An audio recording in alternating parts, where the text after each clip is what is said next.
오늘의 말씀 에베소서 1장입니다. 에베소서 1장.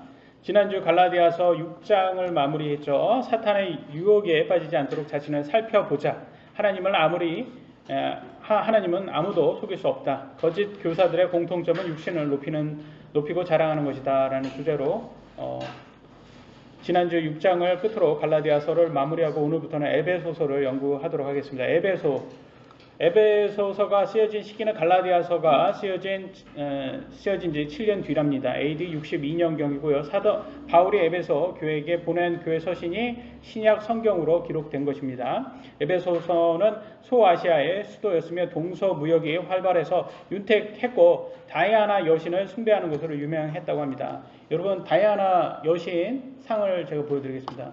저쪽이 이제 에베소서 지도상 위치라고 생각하시면 되고요. 지금 어떻게 보이세요?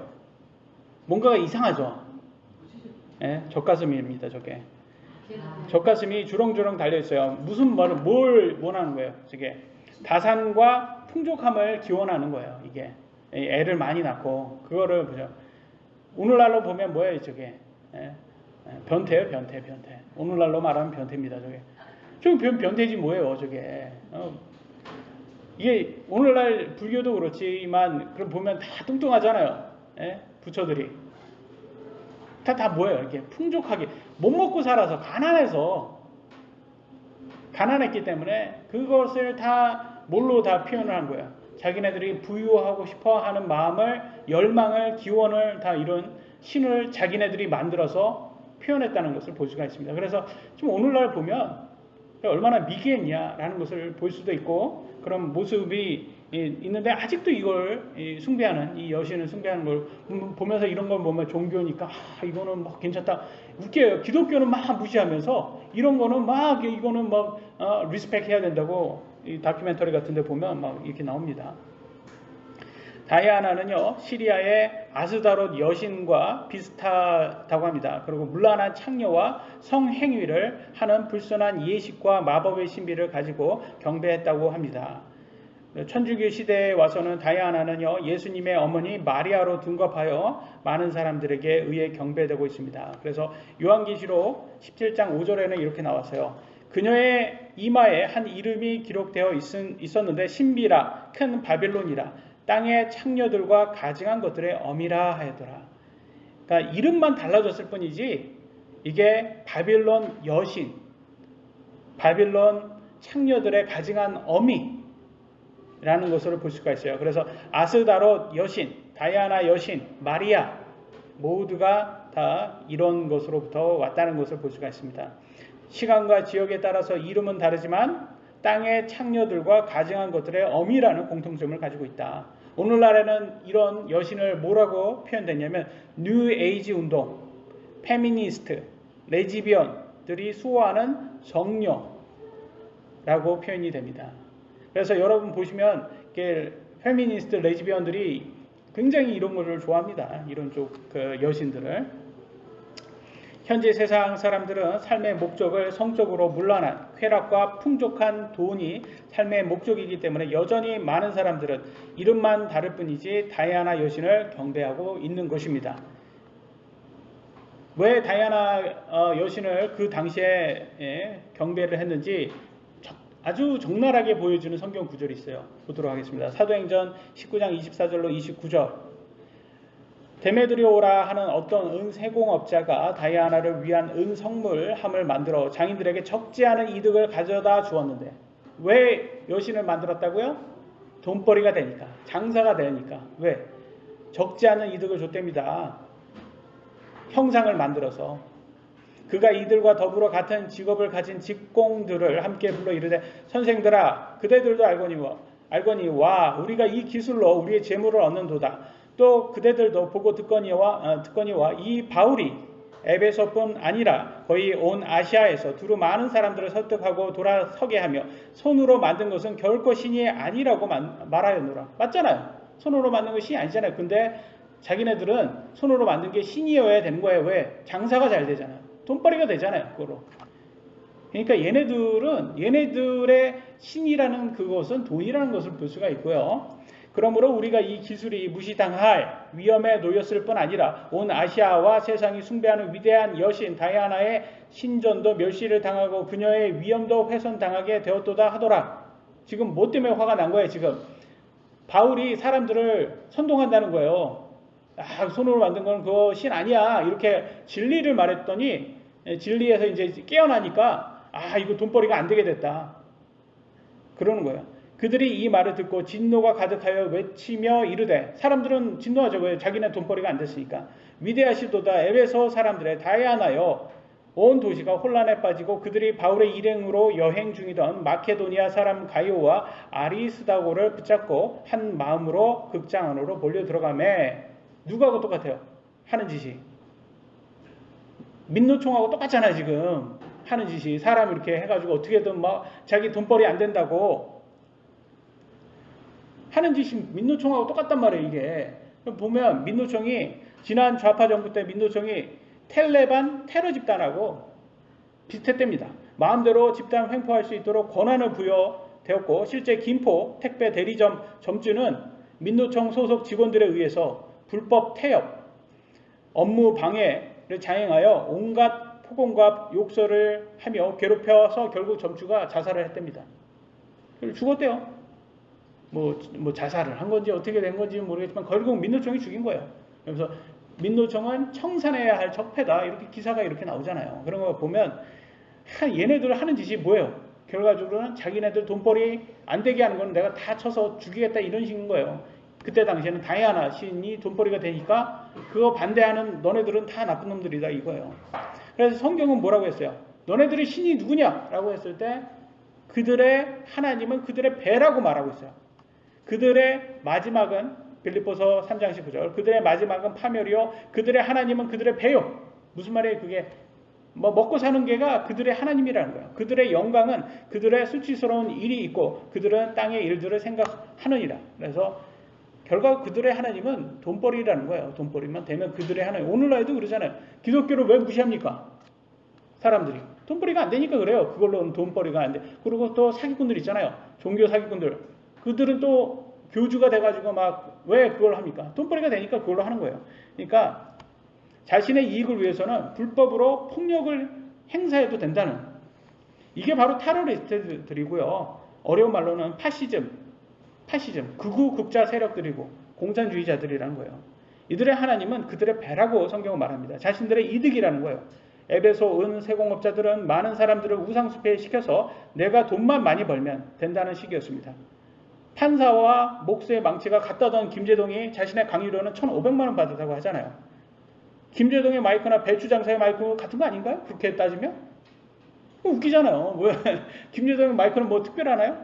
그러니까 시장의 원리에 따라서 김제동의 마이크가 배추 장사의 마이크와 다른 것처럼 판사와 목수의 망치도 다른 거예요. 그러니까 그 가치를 인정하지 않으니까 자기가 자기 위선에 자기 덫에 걸리는 거예요. 김제동이 자기 말에. 자기가 모순이 된다는 걸 말하고 있잖아요. 자신의 이익만 중요하다 보니 김제동처럼 이중잣대 위선이 나올 수밖에 없습니다. 우리 모두는 다 자신의 이득이 더 중요한 건 사실입니다. 그죠? 그러나 법과 시장의 원리를 반드시 지키면 그 안에서 우리는 갈등이 사라져요. 근데 그 법과 시장의 원리를 다 무시하는 민노총 같은 사람들 때문에, 테러리스트 집단들 때문에 지금 나라가 많이 문제가 되고 김정은 독재자와 같은 민노총만이 호의호식하는 꼴이 지금 되고 있어요. 그래서 우리는 이런 성경적인 지식을 통해서 오늘날을 이렇게 비춰서 오늘날의 문제점을 뭐가 문제인지 우리가 확인할 수가 있습니다. 그래서 오늘 에베소를 들어가 보도록 하겠습니다. 1장 내용입니다. 1장 1절로 2절에 이렇게 나왔습니다. 하나님의 뜻으로 말미암아 예수 그리스도의 사도가 된 바울은 에베소에 있는 성도들과 그리스도 예수님 안에 있는 신실한 자들에게 편지하노니 하나님 우리 아버지와 주 예수 그리스도로부터 은혜와 평강이 너희에게 있기를 원하노라 라면서 예수 그리스도의 사도가 됐다고, 바울이 예수 그리스도의 사도잖아요. 근데 누구의 뜻으로 됐다고 합니까? 하나님의 뜻으로 됐다고 말하고 있어요. 저는 제 생각, 이건 개인적인 제 생각이지만 사도 바울이 왜 이렇게 인사를 할까요? 하나님의 뜻으로 사도, 예수님의 사도가 된 나는 이렇게 말합니다. 왜냐하면 기존 교회에서부터 하도 의심을 당해서 야, 나 하나님의 뜻으로 사도된 사람이야. 야, 인간이 나를 사도로 누가 이렇게 임명해줘서 된 사람이 아니야. 그거는 확실히 넘어가자. 라고 시작을 하는 것 같아요. 하도 그렇게 의심을 받아와가지고. 사실은 사도라는 것은 예수님의 제자로서 그분의 부활을 눈으로 본 증인을 말합니다. 정확히 말하면. 근데 바울은 그때 있었어요? 십자가 사건 당시에? 바울이 그 자리에 있었어요? 없었어요. 그게 이후의 사람이니까. 근데 어떻게 사도가 됐어요? 예수님이 환상으로 나타났잖아요. 예? 그래서 특별하게 사도로 임명을 해줬다는 것을 볼 수가 있습니다. 그래서 더더욱 많은 사람들은 바울을 의심을 했던 것 같아요. 왜 그 당시에 너는 없었잖아. 이런 식으로. 그럼에도 불구하고 바울은 당당하게 예수님께서 나한테 나와서 나를 임명해 줘서 하나님의 뜻으로 내가 된 사람이다. 그리고 정말 나를 의심스럽다면 내 열매를 봐라. 그래서 열매로 나를 판단해라 라고 말을 해주고 있습니다. 그래서 우리는 항상 열매로 판단받아야지 가장 맞는 것입니다. 사실 많은 사람들에게 인정받고 추정받기 위해서 하나님 말씀보다는 김재동처럼 사람들이 듣기 좋아하는 말을 해주는 게 맞습니다. 그죠? 그럼에도 사도 바울은 사람들의 인기를 쫓지 않고 많은 사람들이 찾지 않는 좁은 길, 하나님의 뜻을 따랐어요. 사실 바울 시대 때만 해도 여러분 바울 시대 이때 1세기 맞죠? 1세기 이때만 당시만 해도 천주교가 있었어요? 없었어요? 네? 천주교 없었어요. 천주교는 300년대에 생긴 거예요. 천주교는 없었어요. 이때. 로마가 이제 핍박하다가 이제 국교로 만들어서 기독교를 국교로 하자. 얘는 핍박해봤자 더 커진다. 라고 해가지고 천주교는 생긴 게 300년대부터예요. 생긴 거예요. 그러니까 100년도 되기 전이니까 이게 지금 50년대니까 AD 50년, 60년대 시대니까 이때 당시에는 천주교라는 게 원래도 없었어요. 그러니까 천주교가 사실은 바울을 뭐 1대 교황, 뭐 2대 교황 뭐 이런 식으로 해서 베드로와 함께 바울을 무슨 이렇게 성자라고 해가지고 막 굉장히 성인, 성자, 그래서 세인트 막 해가지고 막 천주교는 우상숭배를 되게 많이 시킵니다. 사람들을. 그래서 우상숭배 시켜서 지금 바울이 이렇게 유명해졌지 사실은 바울 시대 당시에는 바울이 유명한 사람이 아니었어요. 바울은 오히려 이단 종교의 뭐 좀 선동자, 예수님을 이어가는 그런 식으로 아주 유대인들에 의해서는 아주 눈에 가시였어요. 그래서 실제로 이때 당시에는 누가 집권했던 거예요? 힘을 가진 사람들이 유대교인들, 율법주의자들이 이때는 가장 힘을 가진 사람들이었어요. 그러니까 바울 시대 때는 사실은 바울은 인기 없는 사람이었다. 그래서 착각하면 안 된다. 근데 오늘날도 그러죠. 오늘날도 눈에 보이는 것에 이렇게 유명하고. 그래서 저는 그런 생각이 들어요. 저같이 유명하지도 않고 내 당시 때는 알아주지도 않는 사람들이 있는데 이상하게 사탄이 우리 교회 제 아내나 여기 우리 귀하신 성도님이나 사탄이 와가지고 자꾸 찝쩍대고 막 이렇게 막 공격을 한단 말이에요. 이런 걸 보면 그래서 저는 아니 사탄 얘는 바쁘지도 않나. 왜 우리같이 이렇게 작은 교회 와가지고 이렇게 공격을 하는지 좀 더 큰 교회나 가지. 우리같이 뭐 볼품 없는 교회. 그러면서 그래도 우리가 지금 하는 이 사역이 성경적으로 틀린 건 아닌가 보다. 맞게 가니까 이렇게 사탄이 와가지고 그렇게 눈에 가시처럼 우리를 그렇게 못 잡아먹어서 이렇게 안달을 하는 것보다 이런 생각을 하면서 하나님께 또 감사를 하게 되더라고요. 그래서 사도 바울이 이때 당시에는 굉장히 핍박도 많이 받고 인정도 많이 못 받았던 사람입니다. 그런데도 불구하고 끝까지 자신 앞에 놓인 경주를 끝까지 마쳤다고 이렇게 성경에서 말을 하고 있습니다. 이와 같이 우리도 신앙생활 포기하지 않고 쉽지 않지만 예수님의 재림 바라볼 때까지 끝까지 견뎌야 된다는 것을 알 수가 있습니다. 첫 번째 주제, 그리스도 안에 있는 구속입니다. 그리스도 안에 구속. 1장 3절로 4절입니다. 에베소서. 하나님 곧 우리 주 예수 그리스도의 아버지를 찬송하리로다. 그분께서 그리스도 안에서 하늘의 저소들에 있는 모든 영적인 복으로 우리에게 복을 주셨으니 곧 우리가 사랑 안에서 자신 앞에 거룩하고 흠이 없게 하시려고 세상에 찬 것 이전에 그분 안에서 우리를 택하셨으며, 세상에 찬 것 이전에 이 땅이 만들어지기 전부터 여러분 하나님께서 여러분을 선택을 하셨다고 이렇게 얘기를 합니다. 여러분 성경에서 여러분 택함 받은 사람들이에요. 여러분이 이미 예수님을 여러분의 구원자로 믿은 사람이라면 여러분은 세상 이전부터 여러분을 택한 사람이라는 것을 알 수가 있습니다. 그래서 여러분은 뭐라고 하냐면 우리가 성령님을 받아들였으면 천국의 모든 영적인 복을 받은 사람이라고 성경은 말합니다. TV 같은 데 보시면요, 고급 아파트 단지가 있어요. 그런데 입주를 하게 되면요, 실내 골프장, 수영장, 헬스장, 모든 각종 시설을, 혜택의 복을 다 누릴 수 있다고 막 말합니다. 그런 거 한번 보신 적 있으세요? 그런 거 보시면 아주 너무나 부럽습니다. 그죠? 네, 너무 부러워하실 필요가 없는 게, 거기 들어가려면 수십억이 아니라, 아니 수십억이죠. 수억이 아니라 수십억을 고급 아파트 비용을 내야 되고, 관리비예요. 그게 다 관리비. 관리비도 어마어마하게 내야 됩니다. 그렇지만 거기 들어갈 수 있는 사람이 현실적으로 많습니까? 적습니까? 아주 소수예요. 아주 소수. 천국의 입주 조건도 마찬가지란 거예요. 천국의 입주 조건은 그렇게 뭐 큰 돈이 있어야 되고 막 관리비도 많이 내야 되고 그런 게 아니라 딱 하나, 예수님을 개인 구주로 믿는 사람이라야 들어갈 수 있다고 말합니다. 어떻게 보면 간단해요. 근데 아무나 하는 게 아니에요. 여러분 예수님 믿었으니까 여러분 아무나 믿었다고 생각되겠지만 사실은 여러분이 하나님으로부터 세상 이전부터 선택받았기 때문에, 택함 받았기 때문에 여러분이 믿을 수 있는 거지, 여러분이 택함 받지 않았다면 여러분 믿을 수가 없었던 거예요. 하나님께서는 우리를, 여러분 한번 생각 한번 해보세요. 예수님을 믿었다는 것은 엄청난 복을 받습니다. 우리에게 복음을 전하는 설교자가 없었다면 여러분 예수님 믿었을 수 있었을까요? 우리에게 진리의 말씀을 들을 귀가 없었다면 예수님 믿었을 수 있었을까요? 우리 안에 강팍한 마음이 있었다면 예수님 믿었을 수 있었을까요? 이게 다 하나님으로부터 선택받은 사람이라는 것을 보여주고 있는 겁니다. 만약에 우리가 예수님을 믿지 않았다면 우리도 파라오처럼, 이집트의 왕 파라오처럼 하나님의 진노의 그릇이 되어서 지옥으로 멸할 사람들이었던 것입니다.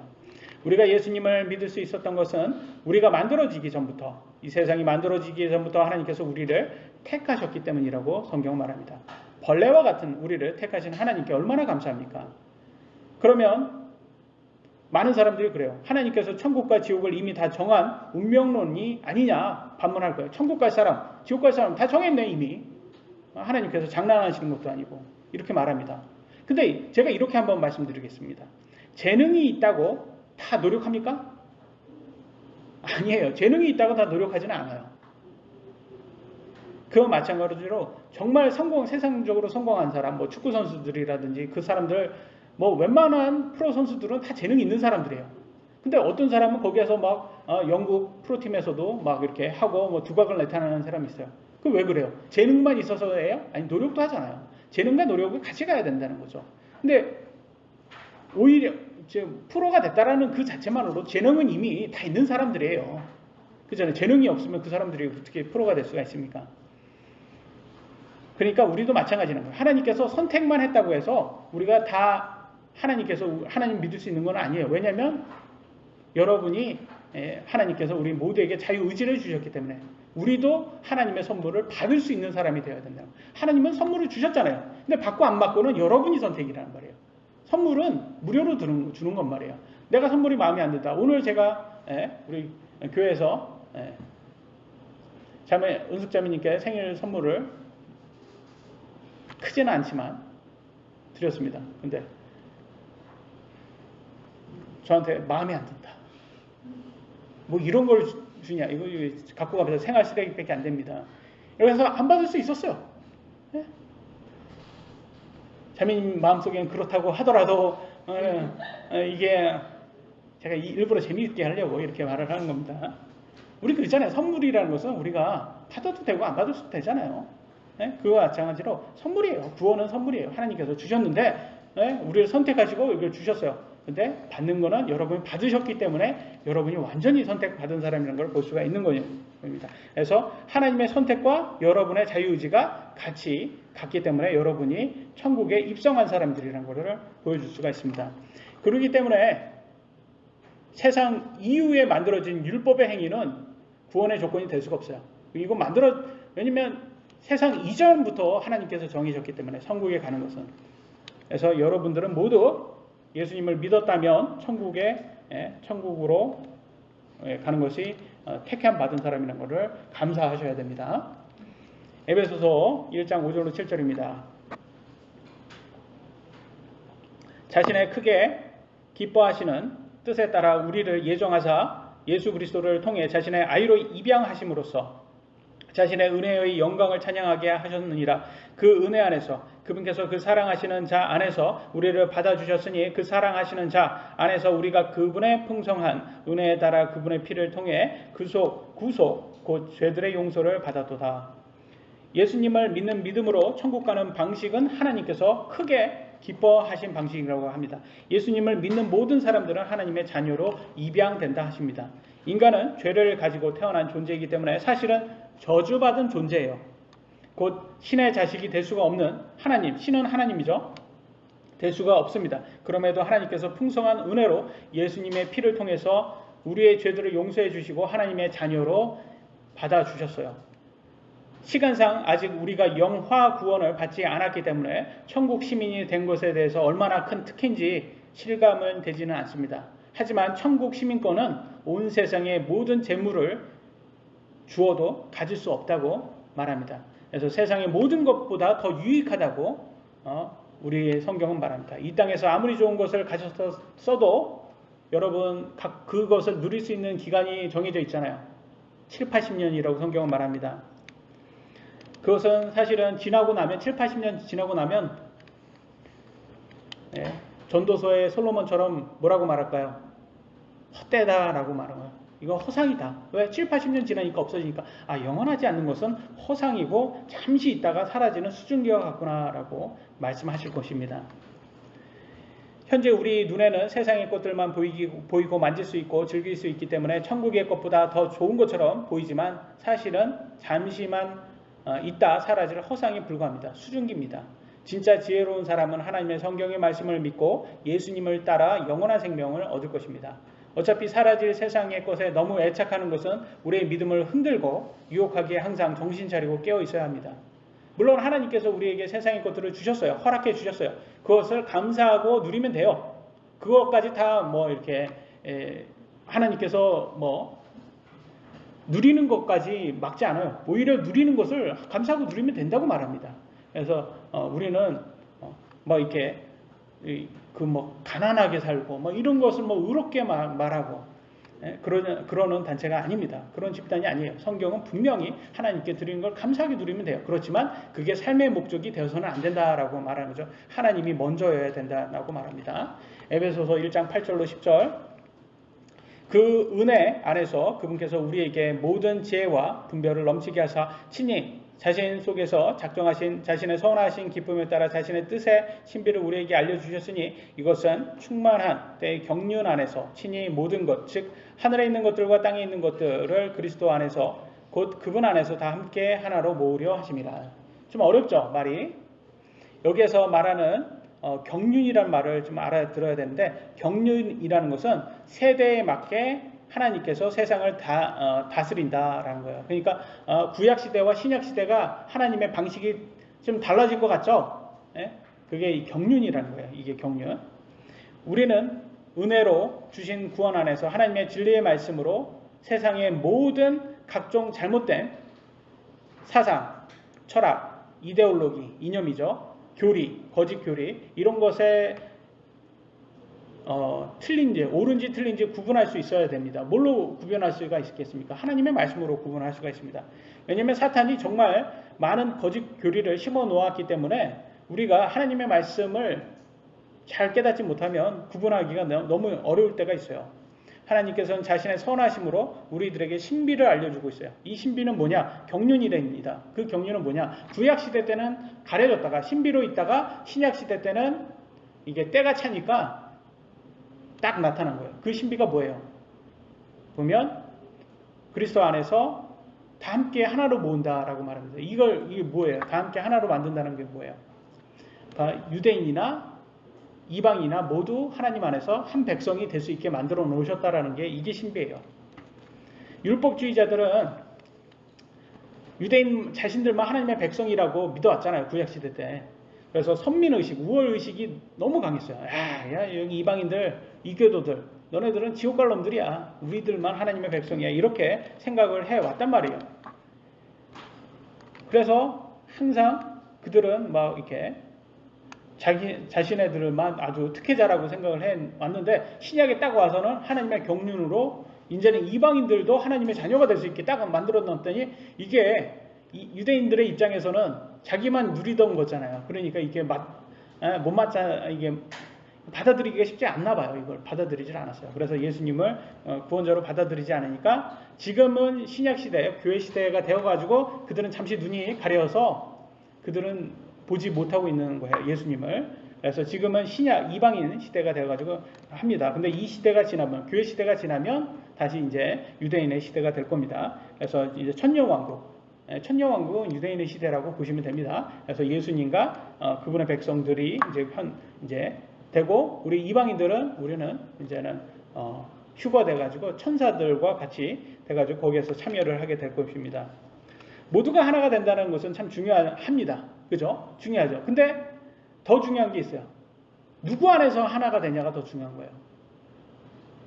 그잖아요. 거짓 안에서 하나가 될 수도 있고, 깡패들 안에서 하나가 될 수가 있고, 사기꾼 안에서 하나가 될 수 있잖아요.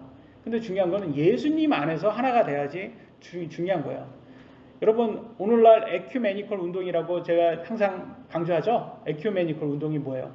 교회 일치 운동이라는 말이에요. 교회 일치 운동. 이게 하나가 되자라고 그래요. 교회는 하나가 되자. 종교 하나가 되자. 이걸 말은 비슷해 보여요. 근데 얘네들이 말하는 것은, WCC 세계교회협의회가 말하는 것은 우리 모든 종교가 하나가 되자라고 말하면서 예수님만 빼고, 예수님이 오직 구원자다 이 말만 빼자 이거예요. 예수님이 오직 구원자다 이거 빼고 하나가 되자라고 말합니다. 그러면 뭐예요? 예수님 안에서 하나가 돼야 되는데 예수님 빼고 하나가 되자라는 것은 말 그대로 적그리스도가 되자라는 거예요. 적그리스도 안에서 하나가 되자라는 말이에요. 그래서 WCC가 굉장히 이게 무서운 단체인 거예요. 사실은 적그리스도 단체라고 생각하시면 돼요. 근데 오늘날 안타깝게도 한국의 거의 대부분의 교회가 WCC에 가입되어 있습니다. 참, 그래서 이들은 배교자예요. 배교자. 그래서 하나님께서 분명히 이들을 심판하실 것입니다. 두 번째 주제 보도록 하겠습니다. 하나님의 영광을 찬양해야 함이라고 나와 있습니다. 1장, 에베소서 1장 11절로 12절. 모든 것을 자신의 뜻하신 계획대로 이루시는 분의 목적에 따라. 그래서 우리 하나님은 그분께서 작정하신 것은 그분대로 분명히 하십니다. 맞잖아요. 이 세상의 주인이신데 못할 게 뭐가 있겠습니까? 우리가 예정되어 또한 그분 안에서 상속 유업을 얻었으니, 우리가 예정되었어요. 우리는 선택받았어요. 천국을 상속할 것을 예정되었습니다. 이것은 먼저 그리스도를 신뢰한 우리가 그분의 영광을 찬양하게 하려 합니다. 사도들부터 시작됐죠. 사도들부터 시작되고 그 예수님의 부활을 눈으로 본 증인들부터 시작돼가지고 예수님을 믿고 그들도 부활을 할 것이다. 예수님처럼. 그리고 그들의 전한 복음을 통해서 우리들까지도, 이방인인 우리들까지도 이제는 하나님의 자녀가 됐고 천국의 상속 유업을 약속받았습니다. 여기서 우리가 보아야 될 것은 하나님께서는 무엇이든지 그분께서 작정하신 대로 하신다라는 거예요. 근데 우리가 더 보아야 되는 것은 우리는 왜 만들어졌냐? 하나님께서 우리를 왜, 피조물을 왜 만들었냐? 창조물을 왜 만들었냐? 하나님을 기쁘게 하기 위해서 하나님께 찬양하기 위해서 만든 게 그게 핵심이라는 거예요. 우리가 그것을 잃어버리면 안 돼요. 그래서 요한계시록 4장 11절에 이렇게 말합니다. 주께서 모든 것을 창조하셨고 또 그것들이 주를 기쁘게 하려고 존재하며 창조되었나니. 왜 만들었다고요? 우리가 하나님을 기쁘게 하고 하나님을 경배하고 영광을 찬양하기 위해서 만들어졌다라고 말합니다. 그래서 우리가 하나님 뜻대로 하는 것이 우리에게도 유익이고 하나님께도 우리가 만들어진 목적이에요. 여러분, 세탁기 사면 꼭 설명서에 뭐라고 써 있어요? 먹지 마시오 이렇게 써 있어요. 먹지 마시오라고 설명서에 써 있어요. 오늘날은 안 써 있는지 모르겠는데 옛날에는 꼭 써 있었어요. 그래서 여러분 보시면 뭐라고 생각해요? 세탁기를 먹는 사람이 있나? 배고프면 먹나 뜯어서? 세탁기는 세탁할 때만 써야지 맞는 거잖아요. 그냥 모든 가전제품에서 꼭 뭐라고 써 있냐면 이걸 만든 용도에 알맞게 쓰시라고, 그래야지 이게 오래간다라고 써 있어요. 하나님께서 인간을 왜 어떻게 만들었다고? 하나님 찬양하고 기쁘게 하라고 만든 거예요. 그러면 우리도 하나님을 믿고 하나님을 기쁘게 하고 찬양할 때 우리에게 좋은 거예요. 우리가 오래가요. 그리고 더 중요한 것은 우리 안에 있는 혼이 영원히 산다는 거예요. 아주 이게 핵심이라는 거예요. 하나님은 모든 것을 자신의 뜻하신 계획대로 이루시는 분이라는 것을 우리가 잊지 마셔야 됩니다. 하나님의 뜻을 거스르는 것은 그게 죄입니다. 인간이 하나님보다 강합니까? 천사들보다도 약한 것이 인간입니다. 근데도 천사들보다도 약한 존재가 감히 하나님한테 대적을 한다는 것은 정말 웃긴 거예요. 그래서 성경은 뭐라고 말합니까? 고린도전서 10장 22절에 뭐라고 말해요? 우리가 그분보다 강하냐? 그잖아요. 우리가 그분보다 강하냐? 우리가 하나님보다 강하냐?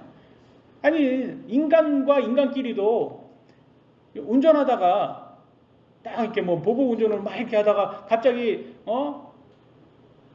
티코에서, 티코라고 하면 요즘 모르는 사람도 있겠네. 모닝에서 딱 내렸는데 깍두기 같은 사람이 딱 내리면 갑자기 우리가 겸손해져요. 그죠? 예, 그러면 괜히, 제가 실수했네요. 사장님 먼저 가세요. 이렇게 갑자기 겸손하게 자기를 낮추게 됩니다. 인간끼리도 강한 사람을 보면 우리가 낮아지게 돼 있어요. 그런데도 불구하고 막 이렇게 지저대는 강아지가 있어요. 큰 개를 보고도 자기가 작은지 구분 못하고 강아지가 하는 게 뭐예요?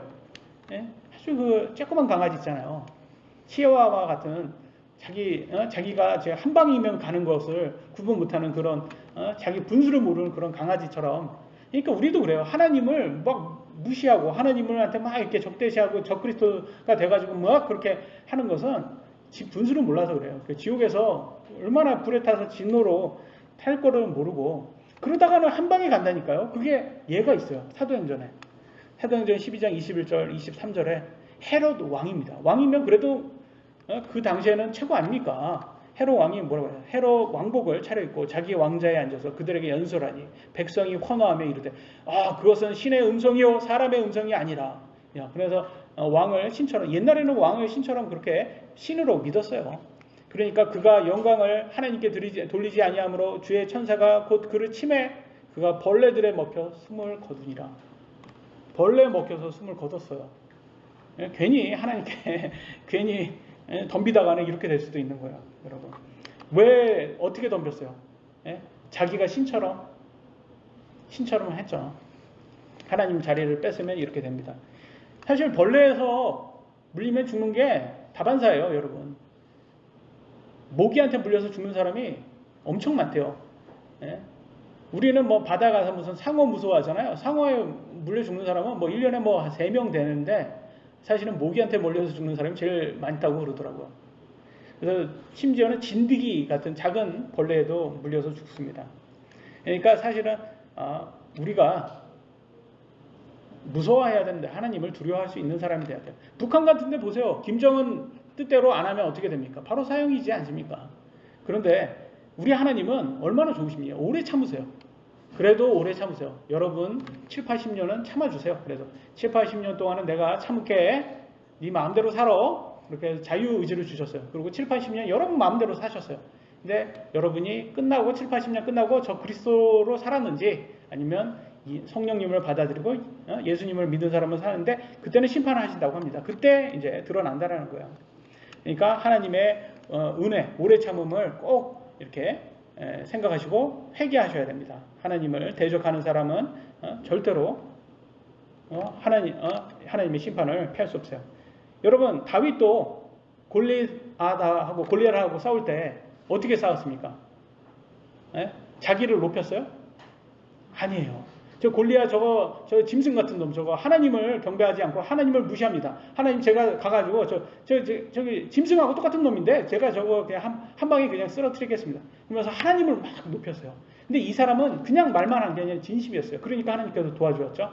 그래서 그 사람이 무림매, 돌이죠. 돌 돌려가지고 무림매로 딱 던져서 돌 한 방에 탁 맞아서 어제 동성으로 이렇게 머리에 딱 맞아가지고 딱 쓰러졌을 때 골리앗의 칼을 빼서 딱 찔러서 죽였잖아요. 근데 만약에 다윗이 거기에서 하나님을 높이지 않고 자기를 높였어요.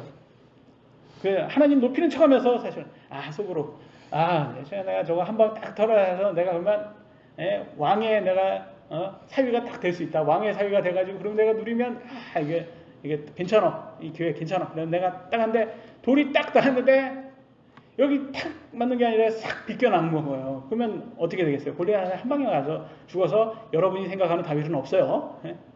그잖아요. 그런 말도 없어진 거예요. 다윗이란 존재도 아무도 모르는 거예요. 그와 마찬가지로 그 사람이 그렇게 높여줬던 것은 하나님께서 다윗이 하나님을 높였기 때문에 그 하나님께서 분명히 그를 도와줬던 것을 우리가 알 수가 있습니다. 사실 사탄이 우리를 공격하고 막 무섭게 해도 너무 사탄을 두려워할 필요가 없어요. 왜냐하면 사탄은 하나님께서 때가 되면 어차피 불호수에 던진다고 했어요. 불호수에 던져질 그런 운명이에요. 불호수에 던져질 운명에 대해서 여러분 너무 두려워하지 마시고, 물론 우리가 정신 차려야 되죠. 삼켜지니까. 그렇지만 우리에는 더 큰 우리 하나님이 있습니다. 그래서 하나님을 두려워하는 사람이 지혜 있는 사람입니다. 13절로 14절입니다. 너희도 진리의 말씀 곧 너희의 구원의 복음을 들은 뒤에 그분을 신뢰하였고, 그죠? 복음 들은 다음에 사도가 전한 복음을 들은 다음에 예수님을 믿었죠. 너희가 믿은 뒤에 또한 그분 안에서 약속의 저 거룩하신 영으로 봉인되었다. 성령님을 받아들이고 성령님으로부터 봉인된 사람들이요. 이 영께서는 값 주고 사신 그 소유물이 구속을 받을 때까지 우리의 상속 유업의 보증이 되사 그분의 영광을 찬양하게 하시느니라. 그래서 성령님께서는 어떤 값을 주셨어요? 예수님의 보혈의 값을 치르고 우리를 사신 거예요. 그래서 성령님이 우리 안에, 우리가 예수님을 믿으면 성령님이 우리 안에 딱 거하십니다. 이게 보증 수표예요. 성령님이 딱 우리가 심판석 앞에 딱 섰을 때 하나님께서 딱 이렇게 합니다. 근데 예수님께서 하나님, 이 사람 안에 성령님이 있습니다. 믿는 사람입니다. 그러면 딱 그래? 그럼 너 천국. 딱 보니까 이 사람 안에는 성령님이 없습니다. 그러면 넌 지옥이야. 그러면 너는 저 어둠에 가서 이를 갈아라. 이렇게 해서 딱 떨어집니다. 이거를 한다고 합니다. 근데 여기에서 보면 봉인이라고 돼 있어요. 봉인이라는 말은 뭐예요? 봉인은 잠근 장치예요? 아니면 그냥 밀봉한 거예요? 단지. 밀봉이에요. 밀봉. 이걸 헷갈리면 안 돼요. 많은 사람은 봉인을 잠근 장치라고 생각해요. 잠금해서 누구도 열지 못한다고 생각해요. 잠금이 아니에요. 여기 봉인이에요. 봉인이라는 것은 누가 딱 뜯었는지 안 뜯었는지 확인만 하는 장치예요. 그래서 요거는 누구나 쉽게 딱 뜯을 수 있어요. 옛날에는 봉인을 어떻게 했어요? 왕들이. 친필이라는 것을 딱 하고 촌농을 딱 해서 딱 도장 딱 찍어가지고 누구나 딱 뜯을 수는 있어요. 뜯으면 이거는 누가 뜯었구나. 이제는 이거는 가짜일 수도 있겠다라고 이제 판명이 되는 거죠. 그래서 그게 봉인이에요. 그러니까 잠금 장치가 아니다. 그래서 많은 사람들 누가 그래요? 구원파들이 이거를 봉인한 것을 잠금 장치로 이제 착각을 해서 마음대로 살아도, 나는 이제 성령님은 내 안에 들어왔으니까, 내가 예수님 고백했으니까 난 마음대로 살아도 난 된다. 이렇게 착각을 하고 있어요. 아니에요. 이거는 봉인한 거예요. 뜯으면 돼요. 누가 뜯겠어요? 자기를 사탄한테 넘겨주면 사탄이 와가지고 탁 뜯겠죠. 그러면 믿음 버리고 세상으로 돌아가는 거예요. 그러면 가시나무 사이에 있는 밭이 되고 돌밭에 밭이, 그런 밭을 가진 사람들이 그렇게 믿음 버리고 돌아간다는 거예요. 그래서 방탕한 사는 사람들이 바로 그런 구원파들이라는 것을 알 수가 있습니다. 그래서 잠금 장치가 아니다, 밀봉한 거다, 봉인한 거다라는 것을 알 수가 있습니다. 다음 15절로 16절입니다. 이러므로 주 예수님을 믿는 너희의 믿음과 모든 성도들을 향한 사랑에 대해 들은 뒤에 나도 기도할 때 너희에 관하여 말하며 너희로 인해 감사드리는 것을 그치지 아니하고 라고 하겠습니다. 사도가 전한 복음에 교회 성도들은 믿음을 고백해서 칭의 구원을 보여주고 있습니다. 형제 사랑을 실천해서 성화 구원도 보여주고 있습니다. 이 소식을 들은 사도 바울은 하나님께 기도할 때 감사가 넘쳤다고 합니다. 여러분도 자녀 키울 때 어때요? 여러분의 말씀을 잘 순종하여서 바르게 자라면 자녀들은 부모의 자랑이 됩니다. 그죠? 말씀에서 벗어나서 반항하러 자라면 부모의 수치가 됩니다. 맞지 않습니까? 그래서 잠언 29장 15절에는 제멋대로 버려둔 자식은 자기 어머니에게 수치를 가져오느니라 라고 되어 있어요. 제멋대로 버려둔다는 건 뭐예요? 애들이 원하는 대로 해주면 이렇게 된다는 거예요. 애들이 원하는 대로. 그래서 나는 인기 있는 부모가 되겠다라고 하시는 분들은 그러면 자기 자식을 이렇게 스포일하게 만들 수 있습니다. 그래서 오히려 회초리를 꾸짐히 지혜를 준다고 성경은 말하기 때문에 이거는 회초리라는 것은 다 큰 고등학생 이렇게 회초리로 다루라는 게 아니에요. 이미 끝났어요. 이제 고등학교는 이제 머리가 커서 클 대로 커서 이제는 이렇게 지금 이렇게 회초리로 어떻게 한다, 너 혼나 이렇게 하면 애들 그냥 집 나가요. 그냥 오늘날. 예? 예, 이거는 초등학교 들어가기 전 얘기예요. 예, 회초리로 하는 거는 초등학교 들어가기 전 얘기고, 저는 제 생각은 초등학교만 들어가도 이제는 회초리로 이게 회초리로 이제 무서워할 단계는 이게 넘어갔어요, 애들이. 그래서 이제는 끝났고, 회초리는 끝났고, 그래서 회초리는 그래서 언제 해야 되냐? 예, 이제 태어나서 이제 얼마 안 됐을 때부터 예, 이제 계속 이제 초등학교 들어갈 때까지. 그래서 그 다음부터는 이제는 다른 걸로 해야죠, 다른 걸로. 뭐 용돈을 깎는다든가 그럼 애들이 더 두려워하는 것들이 있잖아요. 실제로 혼나는 거는 그냥 기분만 나쁘지 그냥 한 번은 그냥 맞는 게 나아요. 얘네들. 근데 용돈 깎는 거는 이거는 얘네들도 알아요. 이거 용돈 깎는 건 무서워요. 그래서 그런 걸로 해야지 되겠죠. 그건 마찬가지로 우리도 마찬가지예요. 예, 사도들도 같은 개념은, 목사도 같은 개념은, 사역자들도 같은 개념인 것 같아요. 성도들이요 하나님 말씀대로 이렇게 잘 이렇게 했으면 이제 사도 바울이 얼마나 자랑스러워요. 에베소 교회 너무 자랑스럽다. 내가 진짜 하나님께 감사한다. 근데 막 자꾸 하나님 말씀 멀리하고 세상으로 돌아가려고 하고 막 그리고 실제 세상으로 돌아가는 사람들도 있고 뭐 그러면 이게 하나님의 복음을 전하는 사람들에게는 이게 수치가 됩니다. 수치가 그게. 그래서 수치거리가 되기 때문에 근데 오히려 하나님 말씀대로 사는 사람은 자랑이 돼요. 하나님께 감사할 이유가 되죠. 마지막입니다. 하나님께서 우리를 부르신 목적입니다. 에베소서 1장 17절로 19절 우리 주 예수 그리스도의 하나님 곧 영광의 아버지께서 지혜와 계시의 영을 너희에게 주사 그분을 알게 하시고 너희의 지각을 눈을 밝히사 그분의 부르심의 소망이 무엇이며 성도들 안에 있는 그분의 상속 유업의 영광이 얼마나 풍성하며 그분의 강력한 권능의 활동에 따라 믿는 우리에게 베푸신 바 그분의 지극히 큰 권능이 어떤 것인지 너희가 알게 하시기를 구하노라 라고 나와 있어요. 성경은 지혜를 얻을 수 있는 가장 위대한 말씀입니다. 성경을 바르게 이해하기 위해서는 성경의 가르침이 반드시 필요합니다. 우리가 성경을 읽을 때 성령님은 말씀으로 하나님을 알게 해주시고 우리의 지각의 눈을 밝혀주신다고 약속하셨습니다. 세상의 사람들은요 인간이 왜 이 땅에 태어났는지 알 수가 없어요. 내가 왜 태어났는지 알 수 없다고 말합니다. 왜냐하면 하나님의 말씀을 모르기 때문에 그런 말을 하는 거죠. 그러나 하나님의 말씀을 알면 우리가 사실은 천국에 영원히 하나님과 함께 살 사람들이고 지금은 이 땅에서 잠시 고난을 받는 과정이라는 것을 알 수 있습니다. 그래서 지금 이 땅이 파라다이스가 아닙니다. 그래서 여기는 잠시 고난받는 이고 여기에서 이제 딱 넘어가면 우리가 믿음이 입증되면 우리가 하나님 예수님이 재림할 때 우리가 천국에 들어서 영원히 산다고 천국 상속 유업의 영광이 얼마나 풍성한지 우리가 깨닫게 될 것입니다. 하나님은 우리 안에서 강력한 권능으로 활동하신다고 했습니다. 그럼에도 착각하지 말아야 하는 것은 우리의 뜻이 아니라 오직 그분의 방식대로 활동하신다는 거예요. 그죠? 우리가 우리의 방식대로 활동하면 로또도 1등 당첨되고, 그죠?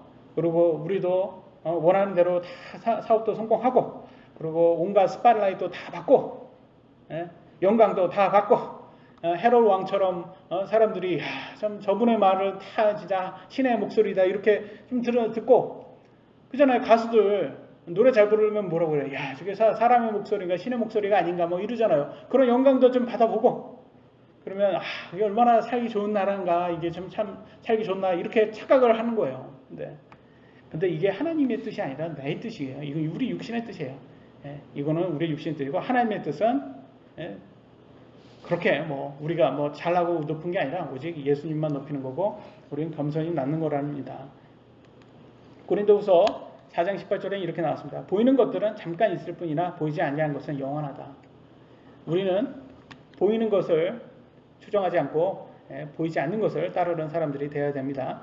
이게 우리 안에 있는 성령님을 속사람을 따를 때 이렇게 되는 거고 우리 안에 겉사람 육신을 자꾸 따르면 우리는 세상에 현혹되게 돼 있습니다. 에베소서 1장 20절로 22절 그분께서 그리스도를 죽은 자들로부터 살리시고 하늘의 처소들에서 자신의 오른편에 그분 앉히실 때 그 권능을 그분 안에서 발휘하사 그리고 예수님이 부활하셔서 하나님의 우편에 앉아 계신다고 했죠. 그걸로써 하나님께서 정말 이렇게 죽은 분을 살리시는 분이구나라는 것을 그분의 권능을 우리가 보게 됩니다. 그분을 모든 정사와 권능과 강력과 통치와 이 세상뿐 아니라 오는 세상에 불리는 모든 이름보다 훨씬 위에 두셨고 그래서 우리 예수님만이 가장 높은 이름이구나라는 걸 알 수 있고요. 또 모든 것을 그분은 발 아래에 두셨으며 그분을 모든 것 위에 머리가 되게 하사 교회를 위해 주셨느니라. 그래서 교회를 위해서 예수님을 주셨구나. 그래서 우리가 알 수가 있습니다. 교회가 얼마나 중요한지 우리가 깨달아야 돼요. 교회는 믿는 사람들의 모임입니다. 그죠? 이 모임을 우리가 성경에서는 이렇게 폐하지 말라고 했어요.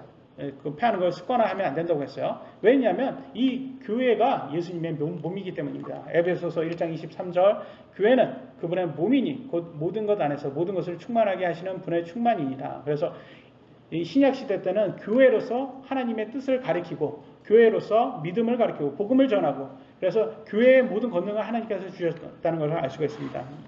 근데 오늘날 많은 사람들이 교회를 떠나요. 그러면서 뭐라고 합니까? 요즘은 이제 유튜브 보면 설교 너무 많이 있어. 그냥 유튜브 보고 난 신앙생활 할래. 이런 사람들이 있어요. 그러면 그게 말처럼 그게 쉬워요? 작심삼일이에요. 그거 떠나면 그때부터는 사탄이 막 달려 들어갑니다. 달려 들어가지고 뭐 쓰면 앉고 싶고 앉으면 눕고 싶고 누우면 자고 싶은 게 이게 우리 육신인데 그러면 또 이제 교회 떠나면 이제 잔소리하는 목사도 없고 나한테 뭐라고 하는 사람도 없고 내 마음대로 이제 막 하는 거예요. 그러면서 점점점 멀어지는 거예요. 하나님하고 점점점 멀어지고 기도도 안 하고 이제 성경도 안 읽고 그러다가 어느 순간 오면 이게 다 무슨 소용이냐. 세상으로 돌아가자. 그러면 믿음 버리고 세상으로 돌아갑니다. 그런 사람들이 너무 많다라는 거예요. 너무 많아 오늘날. 그래서 하여튼 교회를 폐하는 것을 하나님께서 습관화하지 말라는 게 다 이유가 있어서 하는 말이라는 거예요. 교회는 예수님의 몸이고 교회를 통해서 우리에게 복음을 전해 주셨습니다. 그래서 성경은 마지막 구절입니다. 마태복음 24장 13절에 뭐라고 나와 있습니까? 같이 한번 읽어볼까요? 시작.